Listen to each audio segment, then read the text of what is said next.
Assalamualaikum warahmatullahi wabarakatuh. Hai sahabat Ambik dimanapun Anda berada. Kali ini Ambik lagi datang ke sebuah tempat yang asik.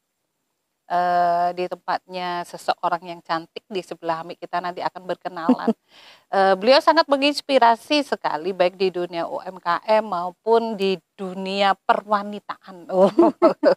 Apakah dunianya itu punya nama yang cantik juga? Kita akan berkenalan dengan Mbak Yuni yang ada di sebelah Ami. Apa saja kegiatan beliau? Yuk kita kulik.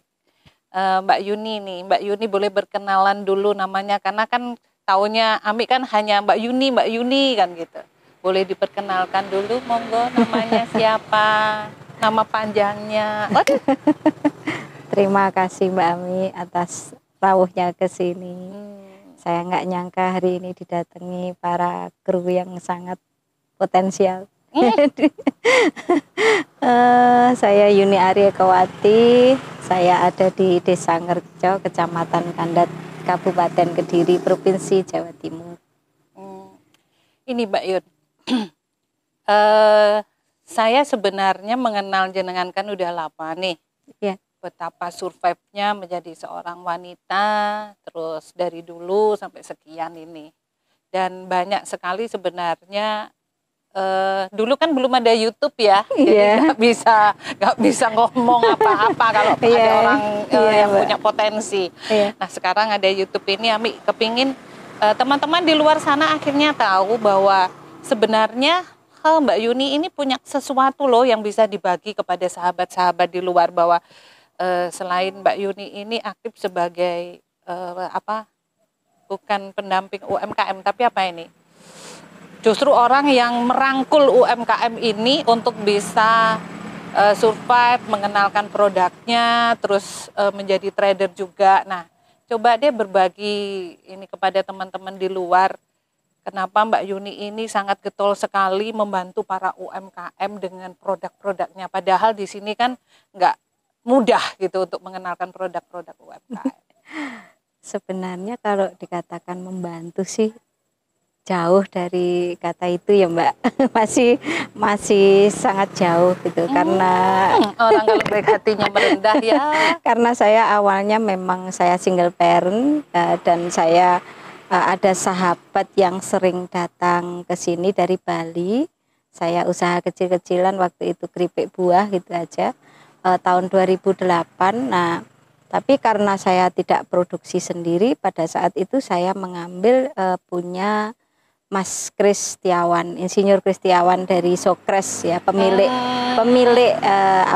keripik Sokres itu ya. Akhirnya saya bilang beliau, apakah ini bisa saya maklun? Bisa Dek, silahkan dengan merek kamu sendiri, tapi PRT-nya aku pinjem gitu. Akhirnya saya pinjam selama 2008 itu, saya kirim ke Bali, sangat lumayan bagus. Setelah itu 2010 dapat 2 tahun, keripik buah saya yang pineapple itu saya diambil oleh orang Kanada, tapi hanya beberapa saat saja, karena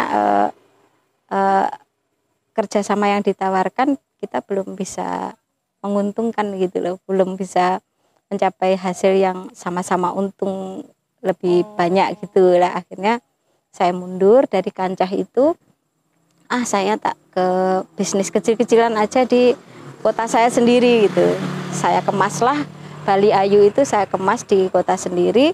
Saya ambil segmen rata pada saat itu ke 63 tempat. Nah, dari 63 tempat itu ada salah satu tempat ternyata beliau adalah kabid dari Diskoperindak Kabupaten. Gitu. Jadi Pak Panggih Pangestu saat itu. Nah, dari Pak Panggih Pangestu itulah saya masuk ke Diskoperindak Kabupaten Kediri. Saya diangkat menjadi ketua IPMK, Ikatan Pengusaha Muda Kediri. Nah, pada saat Ikatan Pengusaha Muda Kediri itu saya berusaha memasukkan produk UMKM itu ke hotel. Nah, kebetulan pertama kali yang menerima saya produk UMKM itu tahun 2012 ya, itu Grand Surya Jadi hotel bintang 4 di Kediri yang kebetulan dibawahi oleh Bapak Taufik, nah almarhum.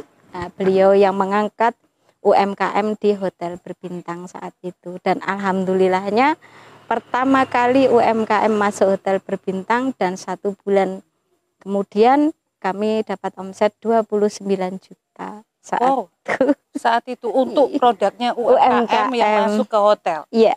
Kepikiran nggak waktu itu kok bisa masuk ke hotel gitu? Pikiran saya waktu itu hanya begini, ini hotel bintang 4 kan. Nah, saya harus bagaimana produk itu selevel dengan konsumen yang ada di hotel bintang 4. Itu aja yang saya pikirkan waktu itu. Jadi saya kurasinya langsung aja, ketika ada produk ini saya terima, saya display sedemikian rupa sehingga para tamu itu menginginkan produk itu. Pak Yun, ada basic marketing nggak ketika Anda bisa tiba-tiba itu kok tahu tentang produk, mesti harus ke hotel sehingga punya penghasilan sampai 28 juta, terus bagaimana ini ceritanya? Atau memang udah punya basic marketing sehingga bisa seperti itu? Enggak ada. Basic marketing enggak ada, feeling aja waktu Main itu. Feeling aja. Ya, feeling aja, karena saya berpikir begini. Kebetulan saya dari lulus SD, saya tidak di Kediri karena saya berada di Surabaya metropolitan. Nah, dari situ saya berpikir bahwa orang-orang segmen atas itu pasti mintanya yang produk yang enak, produk yang kualitasnya bagus. Itu bagi mereka yang punya duit itu enggak masalah harga kan gitu. Saya cuma feeling seperti itu aja gitu. Tapi jauh sebelum saya tahun 2012 berada di Grand Surya itu tahun 93. Tahun 93 saya menjadi supplier seluruh swalayan di Surabaya seperti Tongnam, terus seperti dulu ada Hartani, ada Siola, itu saya supplier buah waktu itu. Nah dari pertama kali itu, nih ceritanya kok bisa menjadi UMKM. Memang ada basic dari keturunan keluarga di UMKM atau memang dari muda ini sudah UMKM dan berjualan atau bagaimana ini? Kok tiba-tiba pinter banget, bisa masuk ke, berarti itu kan sudah masuk ke pasar retail kan pada zamannya. Pada zamannya. Padahal UMKM untuk bisa masuk ke pasar retail kan cukup sulit. Atau mungkin punya modal gede sehingga bisa masuk ke situ. Oh enggak, saya waktu itu pada saat itu hanya punya kemauan ketika Bali Ayu saya itu waktu itu ada di pertemuan 58 pengusaha muda Kediri diundang oleh dinas itu di Hotel Narita Tulungagung. Nah, pada saat di Hotel Narita Tulungagung hanya saya yang dapat barcode gratis dari GS1 tahun itu. Itu bagi saya prestasi yang menurut saya ini saya bisa di sini gitu loh. Saya bisa meneruskan dagang ini gitu. Hanya itu aja modal saya, Mbak. Jadi saya ini kok bisa ya saya dapat dari GS1 padahal saya bukan produsen kan waktu itu.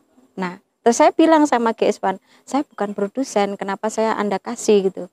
Karena packaging Anda layak sekali untuk mendapatkan itu. Jadi sebenarnya produknya maklun ya itu ya? Ya, maklunnya Socrates. Pada zamannya itu? Iya, dan hampir 98% tidak pernah ada retur.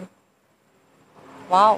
Karena saya berpikir ini produk kualitas ekspor, kalau saya packaging pasti saya tidak akan pernah saya hampir tidak akan pernah rugi gitu. Ternyata betul. Bagaimana pola pikir itu bisa ada gitu? Sekolahnya, latar belakangnya mungkin? Mungkin diwarisi dari almarhum aja, Mbak. Karena almarhum adalah konsultan kan, konsultan Bank Dunia, konsultan teknik. Jadi mau melakukan sesuatu harus mempunyai feeling yang bagus, mempunyai survei yang bagus terhadap apapun. Jadi ketika Anda mau melangkah itu harus survei dulu. Berarti itu yang dilakukan Mbak Yuni ya? Iya. Boleh nggak nih teman-teman ternyata keren banget nih. Beliau bukan UMKM, bahkan sebenarnya beliau ini ibu rumah tangga ya, ditinggal suami, terus akhirnya mencoba untuk terjun ke bidang ini, tidak tahu apa-apa, tapi langsung sukses. Dan bisa masuk ke pasar retail tanpa susah-susah. Kiatnya apa nih? Kok bisa sampai ke sana? Survei ya, survei. Kita semua mungkin UMKM yang di luar sana pasti survei, lihat pasar. Terus bahkan mereka akan tahu apakah ini layak tidak. Terus untuk usia berapa, wilayahnya mana. Mereka pasti belajar karena ada bisnis canvas di situ, ada SWOT di situ yang bisa dipelajari. Nah ini Mbak Yuni ini belajar yang bagaimana nih? Kok bisa langsung wut gitu? Saya waktu itu kan kebetulan menurut saya juga saya ini kok bisa sampai ke posisi ini, saya juga heran gitu loh kan. Tiba-tiba saya didaulat menjadi ketua IPMK saat itu kan. Tapi gitu memang kan. suka di marketing mungkin ya. Iya. Nah terus saya bilang, saya punya feeling aja, oh orang segmen atas tuh mintanya barang yang seperti ini gitu. Jadi contoh kalau misalkan batik, tenun gitu kan kalau batik itu kan nilai seninya kan yang dilihat kan. Nah itu saya punya feeling tersendiri untuk nilai seni dari karya manusia itu, dari karya tulis orang-orang itu. Jadi saya ini dari katanya ini batik dari Jayapura, padahal memang yang memproduksi hanya orang Solo, nggak ada orang Jayapura waktu itu bikin batik kan, nggak ada. Tapi motifnya itu memiliki historis dari orang Jayapura gitu kan. Terus ini batik dari Lombok gitu. Sebenarnya memang produksinya juga orang Lombok. Kebetulan di Grand Surya itu ada tamu dari Jepang. Nah dari Jepang itulah saya kenal dengan beliau, diajak dinner, dan beliau mengatakan bahwa nantilah kita dinner, di dinner itulah kita akan bercakap-cakap. Nah kebetulan ternyata beliau juga seorang konsultan gitu. Jadi saya dapat guru dari beliau itu. Makanya aja, sampai Mbak. Sekarang ini terus akhirnya bisa menjadi trader yang bahkan sudah ekspor ya. Apa aja nih Mbak? Ekspor apa aja? Mungkin sahabat-sahabat di luar ini kepingin tahu, Mbak Yuni ini ekspor apa nih gitu. Kalau saya ekspor secara langsung belum, tapi saya hanya melayani penghubung buyer gitu aja. Tapi misalkan kayak kopi luwak saya ke Thailand, terus gula Jawa saya ke Belanda, itu sudah. Terus kalau misalkan ada penghubung, terus berarti kerajinan ketemu dengan pihak yang membutuhkan untuk dikirimkan gitu, atau bagaimana? Gini, saya ditelepon oleh seseorang gitu ya. Seseorang itu memberi spek, Bu Yuni, saya butuh ini sekian ton aja untuk trial gitu. Ya terus berarti seperti yang di grup yang dikelola jenengan, yang ada grup bahwasanya hari ini negara ini butuh ini, negara ini butuh sekian ton gitu. Iya. Tapi ini saya nggak melalui grup, langsung beliau sudah punya PO gitu. Jadi ini betul-betul udah fix gitu. Tinggal nanti Mbak Yuni saya teman-teman UMKM. Tinggal saya, karena saya kebetulan beberapa komunitas saya pegang kan gitu ya Mbak. Ya jadi saya kan sangat tahu UKM saya yang mana yang punya kapasitas besar memenuhi permintaan ini kan gitu. Dan UKM mana yang kualitas yang bisa saya ajak kerjasama sehingga dia bisa memenuhi spek yang dibutuhkan buyer itu gitu. Nah itu nggak semudah yang kita bayangkan ketika buyer minta formula yang harus tahan 50 derajat di kontainer gitu kan. Nah itu saya observasinya ada 9 bulan Mbak. Formula itu nggak mudah seketika saya kasihkan. Jadi formulanya itu saya buat lagi, patah lagi, saya buat lagi, patah lagi, balik lagi, patah lagi gitu sampai konsentrasinya. Makanya kenapa ada beberapa grup yang Anda bentuk ini ya. Di dalam grup itu mesti ada di share untuk yang kebutuhan skala kecil sama kebutuhan skala Betul. besar. Karena yaitu tadi dari pengalaman tersebut. Iya. Ini pengalaman yang mahal loh Mbak Yuni. Orang mesti sekolah loh untuk ini. Anda hanya berbicara bahwa ini adalah pengalaman yang Allah hadirkan. Toh ini Allah hadirkan terus Anda belajar secara otodidak kan otomatis ini. Terus dicoba kan seperti itu. Keren banget. Bahkan yang saya dengar Anda menguasai hampir berapa belas transmat nih ya. Untuk bisa mengajukan produk-produk sahabat-sahabat UMKM untuk masuk ke sana. Oh ya, kalau untuk ke Transmart itu ya ada sambungannya Mbak. Waktu saya di Daulat menempati drugstore-nya Grand Surya dan Hotel Merdeka. Nah, itu saya menempati di sana, alhamdulillahnya setiap bulan itu minimal 22 juta, tapi maksimal bisa sampai 42 juta penghasilan, maksudnya omset ya, omset.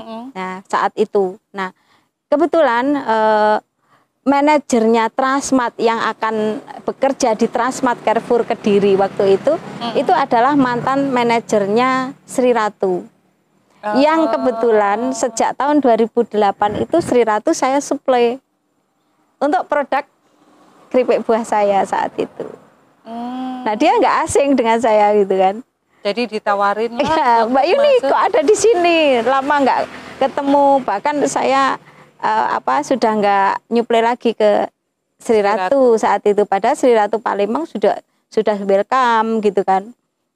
Palembang sudah mau minta dikirim loh Mbak Yuni gitu. Tapi karena sibuk saya di drugstore itu, karena beliau memang orang yang sangat qualified ya, yang memimpin Grand Surya itu, kita sangat merasa beliau sangat berjasa untuk kehidupan kami saat itu. Jadi saya mengutamakan di sana gitu. Nah, terus manajernya Transmart itu bilang, "Mbak, besok ke kantor," gitu. Loh, emang mau ada Transmart di Kediri? Loh, ada gitu.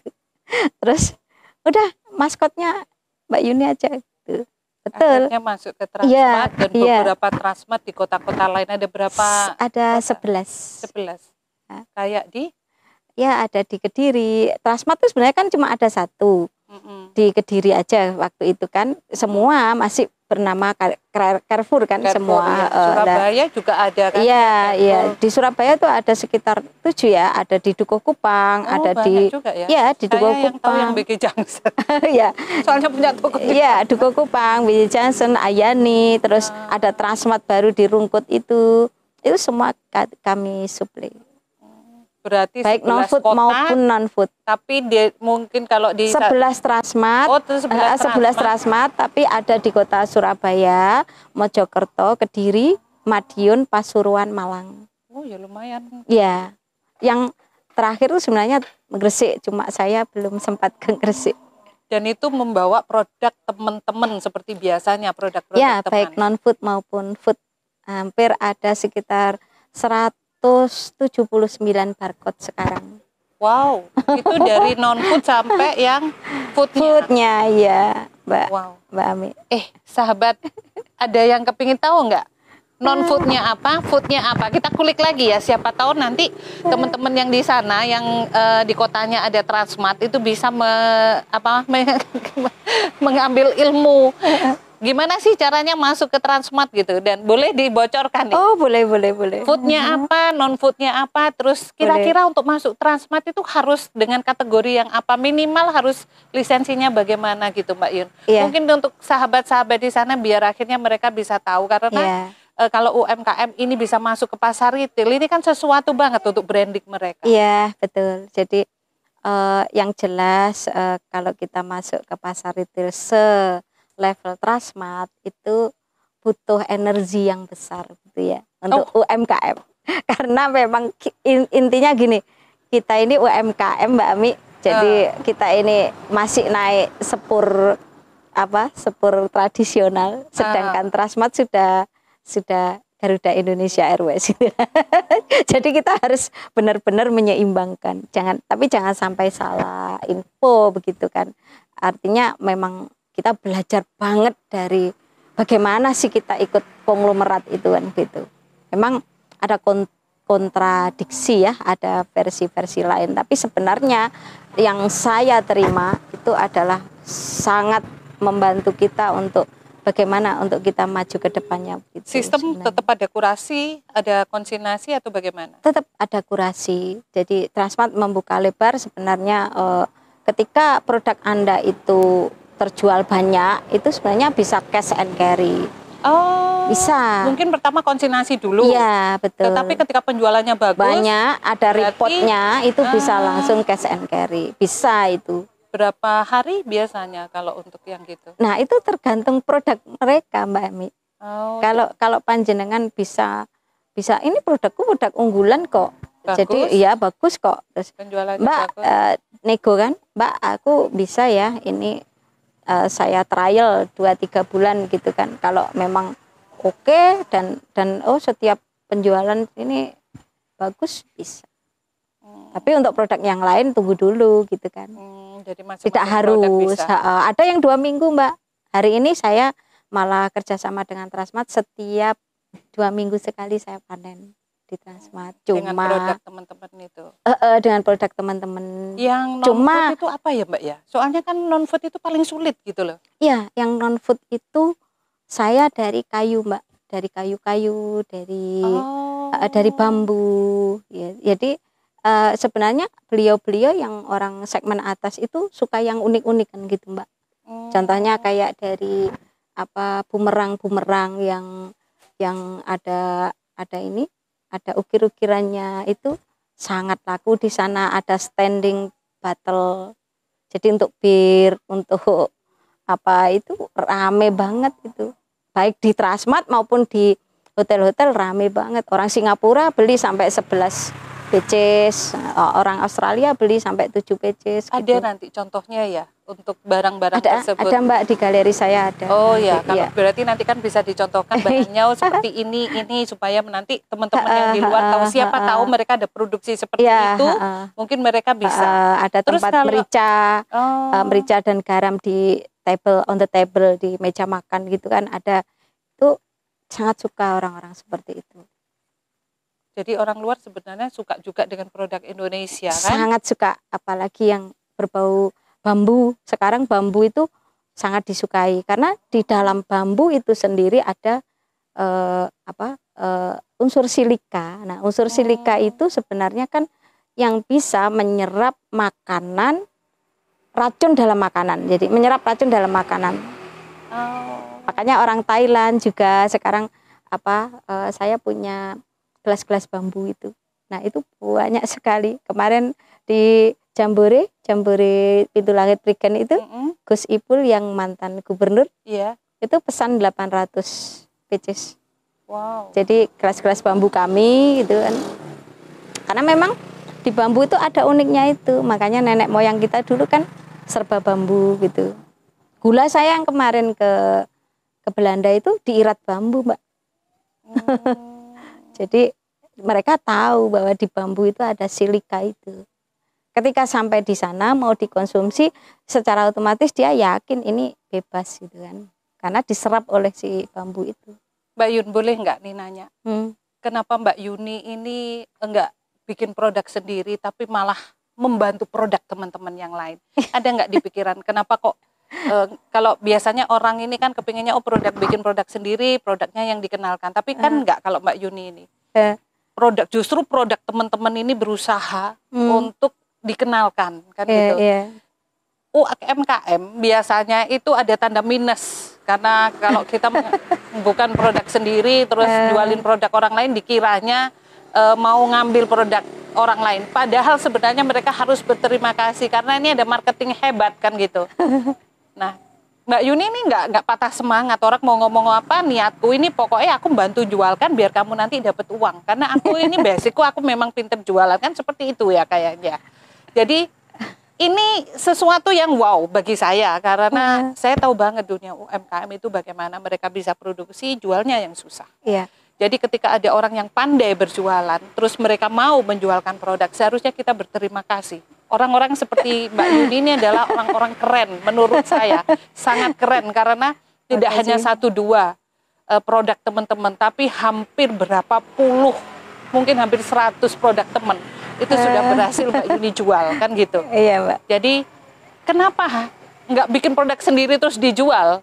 Kenapa menolong teman-teman ini? Apa kiatnya dalam hati ini? Kalau dikatakan menolong, aduh, saya juga susah ini bilangnya. Karena saya sebenarnya begini Mbak, ini loh saya display kan gitu. Nah saya mengambil keputusan saat mendisplay produk itu. Saya ingin keputusan saya lebih dari yang lain gitu loh. Maksud saya punya segmen gitu loh. Segmen saya hanya di level atas aja gitu loh. Kenapa saya mengambil segmen level atas? Yaitu tadi alasan saya cukup sangat relevan ya. Artinya ketika ada jungkir baliknya ekonomi gitu kan, ada jungkir baliknya perekonomian. Kalau orang di segmen atas itu kan dia ingin makanan yang enak, dia ingin produk yang bagus, masalah harga nomor 2 gitu kan. Ketika dia ambil, dia inginkan ini enak, dia pasti kembali kan gitu.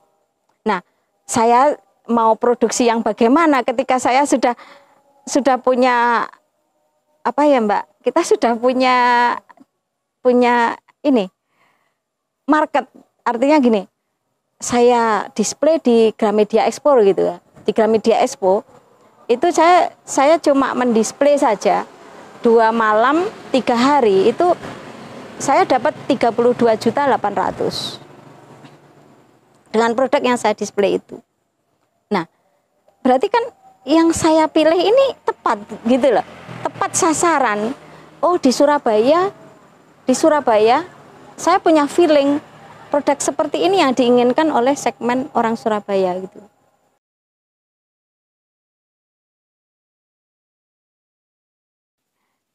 Oke sahabat Tami, karena tadi ada maghrib, kita jeda dulu untuk sholat maghrib dan kita kembali lagi karena sudah selesai menjalankan kewajiban. Sekarang bertemu lagi dengan Mbak Yuni, di mana tadi terakhir kalau nggak salah kita berbicara kenapa beliau tidak produksi sendiri gitu.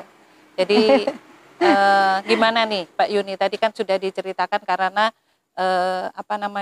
Mbak Yuni sudah tahu kapasitas dari UMKM yang bisa menerima pesanan tersebut, terus apa lagi nih kira-kira? Saya berpikirnya begini Mbak Ami, saya kalau produksi sendiri terlalu capek, artinya saya capek produksi, setelah itu kapan waktu saya marketingan gitu. Sedangkan saya punya feeling untuk ke marketingnya lebih besar gitu kan pikiran saya. Nah, terus saya berpikir sangat cepat ketika saya melihat barometer dari orang belanja itu adalah Singapura kan waktu itu. Nah, Singapura itu tidak punya pabrik satupun. Dia tidak mendirikan pabrik satupun. Tapi kenapa acuan orang belanja ke Singapura gitu kan? Shopping tuh kemana sih? Ke Singapura. Di Singapura ada apa begitu kan? Nah, itu saya berpikir ke sana gitu loh Mbak. Oh, kalau gitu saya juga bisa belanja itu kemana sih? Ke Bali Ayu gitu loh. Nah, di Bali Ayu itu ada apa sih? Oh, di Bali Ayu ada Bali Ayu peternakan, ada Bali Ayu farm, Bali Ayu pertanian, ada Bali Ayu perkebunan, ada Bali Ayu fashion, ada Bali itu berkembang gitu. Jadi saya berpikir bahwa nantinya Singapura punya, Bali Ayu juga punya. Bentar nih. Memang aku itu jadi, impian sih Mbak. Impiannya bagus. Cuman apakah tidak takut? Nih maaf nih ya, iya, juga untuk teman-teman karena biasanya para teman UMKM itu identik kalau nggak punya produk sendiri mereka mengkucilkan dengan kata nggak punya produk, ngaku UMKM kan gitu. Iya. Padahal kalau mau sadar nih sebenarnya kita berterima kasih kepada para marketing yang luar biasa. Contohnya kayak Mbak Yuni itu kalau saya, karena kalau saya disuruh produksi, suruh marketing, suruh semua sendiri, wow, capek, nggak mungkin itu terlaksana. Jadi kita produksi ada yang bantu marketing, alhamdulillah sebenarnya kan seperti itu. Tapi dunia luar tidak seperti itu untuk UMKM yang saya tahu. Nggak takut nih fitnahan keluar ketika, nggak punya produk sendiri, jualin ini. Atau memang ternyata untuk Bali Ayu tidak ada pernah fitnah seperti itu. Kalau proses tahap seperti itu saya terima dengan lapang dada Mbak. Artinya bukan nggak sedih ya, memang tahap-tahap seperti itu pernah saya alami gitu, saya alami. Tapi karena saya punya impian ke depannya tadi bahwa saya berpikir Singapura bisa untuk menjadi pusat shopping dunia. Kenapa Bali Ayu nggak akan bisa menjadi pusat shopping dunia? Nanti Bali Ayu akan bisa menjadi pusat shopping. Yang terpenting adalah nawaitu, niatnya, bahwa niatnya ini sebenarnya membantu teman-teman loh, gitu kan sebenarnya. Ya kan, walaupun memang membesarkan Bali Ayu sendiri kan seperti itu. Tetapi kan intinya membantu teman-teman agar oh ya yang produksi aja, aku yang marketing, aku jago marketing, biar aku yang marketing kan gitu kan sebenarnya. Insya Allah saya kebetulan ketemu para senior ya di Jawa Timur seperti Insinyur Kristiawan, Mas Helmi, CTH gitu kan. Beliau sangat mensupport saya, bahkan beliau bilang, Dek, silahkan menjadi trader, dan Anda sebenarnya adalah UMKM gitu. Terus saya diberi resep beliau, inilah kalau kamu ingin menjadi trader handal seperti ini resepnya gitu. Itu yang buat boleh tahu nih resepnya nih, kulik nih resepnya biar dibagi nih. Ya sedikit ya Mbak, ada beliau itu berguru pada beliau gitu kan. Nah terus saya, nih Dek konsepnya seperti ini itu. Nah saya juga terima kasih akhirnya sekarang. Nih, kita kulik ya, biar dibagi. Nih, apa nih Mbak Yuni? Secara otomatis beliau dawuh, Anda harus ikut dalam satu komunitas koperasi, gitu kan. Salah satunya seperti itu. Ketika Anda sudah masuk ke komunitas koperasi, Anda secara otomatis juga sudah menjadi UMKM yang berqualified. Gitu. Beliau bilang seperti itu. Dan ketika Anda menjadi trader, Anda harus punya segmen yang menentukan di mana Anda akan bergerak gitu. Artinya begitu. Nah, saya selalu berada di yang tadi itu. Segmen itu kan ada middle up, ada middle low gitu kan, Mbak. Saya mengambil yang middle up. Nah, ketika nanti saya ingin menentukan segmen pasar yang middle low, saya harus punya merek lain gitu.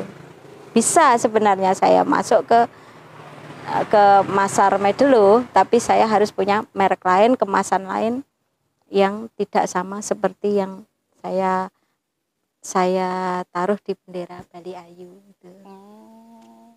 Jadi segmen memang sangat dibutuhkan ya. Arah kita mau kemana gitu. Betul, kan sebenarnya. Mbak. Betul. Dan karena ini sudah dianugerahi Allah feeling pemasaran. Jadi tahu barang ini cocoknya di sini. Barang ini cocoknya di sini gitu kan akhirnya. Iya, Mbak, betul. Termasuk yang di Transmart itu. Kenapa? Kalau kita masuk ke pasar retail lain itu sebenarnya non food yang saya tahu sangat sulit masuk. Malah jenengan bisa sampai 139 item yang bisa masuk. Malah tinggi. Ya. Dan memang betul Mbak, pada kenyataannya kalau saya boleh bilang ini Mbak ya, kalau saya boleh mengutarakan yang sebenarnya, bahwa selama ini yang saya jalankan hasil non food saya lebih besar daripada foodnya. Karena non food itu adalah produk karya seni kan. Nah, karya seni itu tidak bisa dinilai dengan harga. Ketika orang itu suka dengan contoh lukisan gitu ya. Oh, ini lukisan Stasiun Kediri tahun berapa gitu kan, misalkan 1918 misalkan. Oh, berapa ini? 30 juta misalkan gitu. Nah, dia karena beliau ini kolektor atau apa, paling cuma direndahkan sedikit, kita deal, angkatlah itu. Karena dia menilai ini karya seni yang harus sudah saya bawa gitu. Itu untuk kolektor itu. Jadi justru saya membayar karyawan shift 2 shift waktu itu, hasil yang terbesar dari non food. Termasuk yang di hotel bintang 4 itu tadi. Dari non food. Karena feeling bahkan itu tadi. Di Transmart itu pembelanjaan terbesar juga non food. Non food juga. Non food. Foodnya saya minta maaf banget kalau di hotel bintang 4 kan banyak bule ya di situ, tamu-tamu itu. Saya minta maaf banget untuk produk Indonesia sangat cuma 1% ada 2% yang diambil gitu. Oh. Betul. Entah mungkin beliau berpikir begini, apakah ini higienis, apakah ini sudah benar-benar memenuhi standar makanan internasional atau apa, dia ragu gitu. Oh, berarti sebenarnya kita harus belajar ya untuk Ya, memperbaiki belajar food kita. belajar banget. Saya pernah ada orang Jerman gitu kan di situ, di bar situ. Saya dikasih kemasan candy itu sampai saya simpan hampir 1 tahun. Saya berpikir ini, duh, candy yang seperti ini aja Jerman seperti ini membuat gitu. Jadi sangat bagus dan sangat, gak bisa kita bayangkan berapa itu cost-nya untuk packagingnya aja gitu Mbak. Nah, terus saya baru sadar, oh ternyata beliau mereka nggak mengambil makanan tuh karena ada sisi-sisi tertentu. Sama seperti ketika kopi luwak saya ke Thailand contohnya itu. Bali Ayub pernah kirim kopi luwak ke Thailand. Kebetulan bayarnya bukan orang sana gitu, bayarnya teman saya yang sudah di sana 10 tahun. Nah, teman saya itu tenaga ahli PLTU. Nah, dia bilang, Yun, kopi luwakmu untuk souvenir orang-orang Jepang, tamu-tamuku yang ke sana. Itu nggak mau Mbak, beliau kopi luwak itu yang sudah dipuder, terus ada gulanya, apa nggak mau beliau.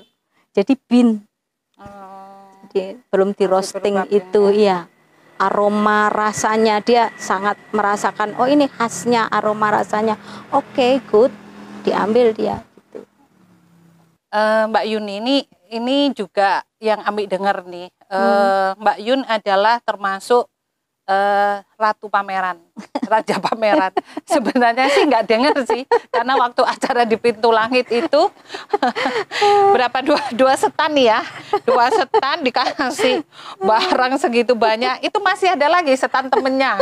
Sampai akhirnya Ami ngelihat orang ini kok perkasa banget gitu loh. Dia taruh barang-barang dan dilihat itu berapa puluh UKM itu yang dibawa barangnya kan. Jadi akhirnya Ami berpikir ketika dia bisa menolong orang lain, why not? Kenapa saya juga nggak menolong gitu. Akhirnya saya menyediakan tempat saya untuk ditaruh barang kan waktu itu. Bapak silakan taruh sini aja sekalian biar soalnya saya bawa barangnya teman-teman ini, kasihan nanti kalau nggak kejual gitu. Keren banget orang ini ya. Ya udah. Nah, ini gimana nih? Sebutan baru nih dari saya, ratu pameran nih. Kalau ya terima kasih ya Mbak, pernah lihat pernah lihat action kami itu. Kami itu kalau pameran memang ada trik-trik tertentu Mbak Ami. Jadi ya karena berdasarkan dulu dari pameran, kalau hujan kehujanan, kalau panas kepanasan kan gitu. Kalau sepi sampai layak-layak tidur kan gitu. Nah, dari pengalaman seperti itu saya akhirnya berpikir begini Mbak, kasihan ya yang pameran ini kalau nggak punya ilmu gitu loh, nggak punya ilmu pameran gitu. Akhirnya saya menemukan ilmu pameran itu Mbak Ami. Jadi menemukannya seperti ini Mbak Ami, kita harus pandai-pandai siapa sih EO yang ada di situ gitu loh. Kenapa EO-nya? Karena begini Mbak Ami, kalau EO-nya itu nggak bisa menghadirkan menghadirkan masa. Kasihan yang ikut ke pameran itu karena sepi mungkin ya. Iya Mbak, jadi siapa yang mau beli kan gitu Mbak Ami. Nah, dari situ saya selektif Mbak Ami. Jadi saya pernah tanpa pengalaman kan begitu, secara otomatis kan begitu kan. Pokoknya pameran besok pasti dapat uang gitu kan. Ternyata enggak, tapi ada tapinya Mbak Ami di situ. Jangan remehkan satu pameran gitu loh. Jangan remehkan satu pameran pun bagi UMKM. Saya berpesan itu karena saya punya bukti begitu ya. Pameran itu membuat branded Anda terangkat secara otomatis. Walaupun yang mendatangi 1-2 orang di situ gitu. Soalnya promosi branding. Iya, promosi branding. Saya pernah mengalami hal yang ajaib gitu ya Mbak ya. Saya di pameran di Paspat, dari pasukan marinir, saya dijadikan delegasi dari CTH, Pak Helmi. Terima kasih Pak Helmi. Pak Helmi, saya Pak Helmi, kenal. terima kasih. Pada saat itu 3 hari saya cuma dapat uang kalau nggak salah 30.000 profit. Nah, tapi ada keajaiban di situ Mbak Ami. Ada 3 orang kalau nggak salah waktu itu mahasiswa. Saya tanya, Anda mahasiswa, Anda survei? Iya Bu, saya survei gitu. Tapi saya juga bekerja di sebuah CV, dia bilang gitu. Oh iya iya. Nah, Ibu pemilik Bali Ayu ya? Iya, saya pemilik Bali Ayu gitu. Oh iya, Bali Ayu punya produk apa saja? Saya bilang, Anda kalau mau non food ada, food ada. Saya selalu bilang begitu. Nah, kebetulan di save lah nomor saya itu Mbak Ami. Nah, pas saya pameran Gramedia Expo itu saya ditelepon waktu itu 5 hari lagi itu upacara bendera gubernuran. Ya, upacara bendera gubernuran. Bu Yuni, apakah Bu Yuni bisa menyediakan Bali Ayu menyediakan salah satu kue untuk souvenir pada saat upacara kemerdekaan itu? Berapa? Saya bilang gitu. Ternyata benar Mbak, 5.000 pieces. 5.000 piece. Iya, lumayan 5.000 piece untuk Gerahadi. Jadi ternyata Gerahadi itu ada benar-benar menghargai UMKM. Ada souvenir itu ditaruh di tas 7 pieces 7 pieces item. Nah, macam-macam itemnya. Kebetulan saya salah satu terpilih untuk menjadi souvenir upacara Gerahadi saat itu. 5.000 pieces. Jadi sebenarnya pameran itu ya sepi tidak sepi itu tetap membawa pengaruh. Membawa pengaruh, iya. Terus kalau misalkan supaya kita bisa laku jualannya, terus pameran itu bisa berhasil gitu? Itu tadi kalau EO-nya itu EO-nya, tadi. iya. Karena dari EO tersebut akhirnya kita akan tahu tamu yang datang ini itu benar-benar kualifat atau tidak begitu. Kok bisa tahu dari EO-nya? Tahu maksudnya gini, ketika Bu Yuni bisa, Mbak Yuni ini bisa, oh kalau EO ini bisa mendatangkan orang-orang yang memang nantinya menjadi buyer, menjadi buyer atau kalau EO ini tidak, itu dari mana? Karena kan itu juga sulit itu.